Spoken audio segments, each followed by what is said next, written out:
So we all rush there. When we get there, they have my son's body already covered. So I asked the police, can I see my son? They say no, because I was hanging into hope that maybe he's still breathing. But they told me no. A mother is left staring at an empty room, the room her son moved out of just 2 days ago. Now he's gone. 38-year-old Gabriel Mai had just finished celebrating Belize's independence with friends when tragedy struck. Riding his bicycle along Marage Road in Ladyville, he never made it home. On Sunday, the 21st day of September 2025, police responded to a traffic accident at Marage Road in Ladyville. Upon arrival, they saw the lifeless body of a male person. Beside him was a bicycle. Thereafter, police saw a bus also parked in the area. Investigation revealed that Philip Sutherland was driving a bus when he struck a male person who was riding the bicycle, identified as Gabriel Mai. Gabriel Mai was taken for medical treatment where he was pronounced dead on arrival.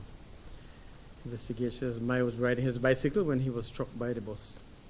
An investigation was carried out, and Philip Sutherland has been arrested and charged for drove motor vehicle without due care attention, drove motor vehicle without, manslaughter by negligence, and causing death by careless conduct. Mai's mother, Lily Betancourt, was at home cooking when her daughter received the call that Gabriel had been injured. The family rushed over to the scene, which was less than 5 minutes away from their home. But by the time they arrived, it was already too late. They also spoke with people who saw it happen, eyewitnesses who shared what they experienced in those terrifying moments. They say the bus was speeding as usual, that is a careless driver. And the worst part, my son was on his bike and the man speeding with the door open. The bus doors was open. And it is the door that hit my son. And while that happened, the moment that happened, this driver was just talking to his conductor. He was not looking. He was pressing this axe on the bus, and his eyes was not on the road. So sadly, he take away my son. The driver of the bus, Philip Sutherland, has since been charged with manslaughter by negligence and causing death by careless conduct. ACP Gilberto Romero, head of the National Crimes Investigation Branch, says that a urine sample has been taken from the driver. Yes, a urine sample was taken from him for analysis.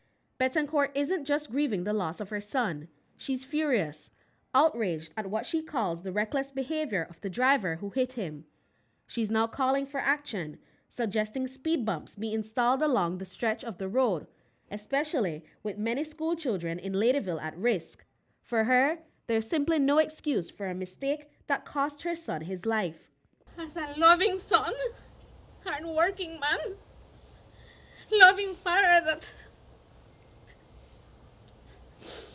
because of some maybe wrong decisions, he and his wife have to part up for a good while. But the last 2 days of his life he spent with his wife and children, because it seems like she decided to forgive him. And he asked me, because he was living here with us during that time. And just the 19th of September, he asked me, Mama, can you please move me back there? And I did. And I just advised him, please, do it the best way this time, you know. And he said, yes, Mama, this time is for the better. According to police, Mai had been socializing and consuming alcohol prior to the incident. The information we have is that, yes, they were consuming alcoholic beverages at the yard. Now that Gabriel is gone, his family and friends are hoping that changes can be made for the better. Betancourt is calling on the Ministry of Transport to crack down on traffic offenses. When these buses are taking passengers, maybe from here to Ladyville, from Ladyville to Belize City or back, those doors are to be open. It is the traffic authorities' decision that they ride with the doors open, or it is the driver carelessness.